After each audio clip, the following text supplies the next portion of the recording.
আসসালামু আলাইকুম। Welcome back to my channel Ashrafun's world. কি অবস্থা সবার? সবাই কেমন আছেন? আশা করি আল্লাহর রহমতে সবাই ভালো আছেন, সুস্থ আছেন। সবার জন্য রইল অনেক, অনেক শুভকামনা। আমার পছন্দের সবজি হচ্ছে সিম। শীতকালে এটা পাওয়া যায়। খুবই পছন্দ করি এই সিমটা।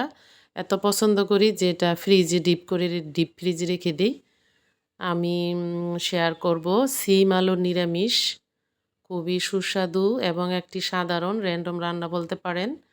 পেঁয়াজ কুচি, কাঁচামরিচ কুচির সাথে দিয়ে দিলাম ১ চামচ পরিমাণ আদা রসুন বাটা। এখন দিলাম স্বাদমতো লবণ। এই মশলাটাকে কষিয়ে নিচ্ছি। আমি একটু অন্যরকমভাবে ট্রাই করব আজকে। সিম, আলু দিয়ে দিচ্ছি কষানো মশলাটার সাথে। আমি এখানে কোনো হলুদ মরিচ ইউজ করব না। খুবই সাধারণভাবে তৈরি করব। রেসিপিটি ভালো লাগবে অবশ্যই। আশা করছি সবাই একটি লাইক দিবেন, একটা কমেন্টস করবেন। দিচ্ছি গরম পানি। অবশ্যই গরম পানি ইউজ করতে হবে, নইলে সিদ্ধ হবে না ভালো করে। আমি এই তো হয়ে গেছে, প্রায় সিদ্ধ হয়ে গেছে। ধনিয়া পাতা দিয়ে দিলাম।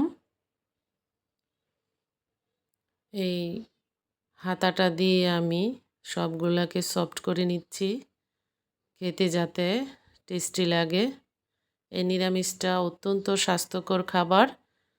এটা শীতকালে খুবই ভালো লাগে খেতে। আমার এই সিমগুলো হচ্ছে আমার ছাদ বাগানের সিম। সবাই ভালো থাকবেন, সুস্থ থাকবেন। আল্লাহ হাফেজ।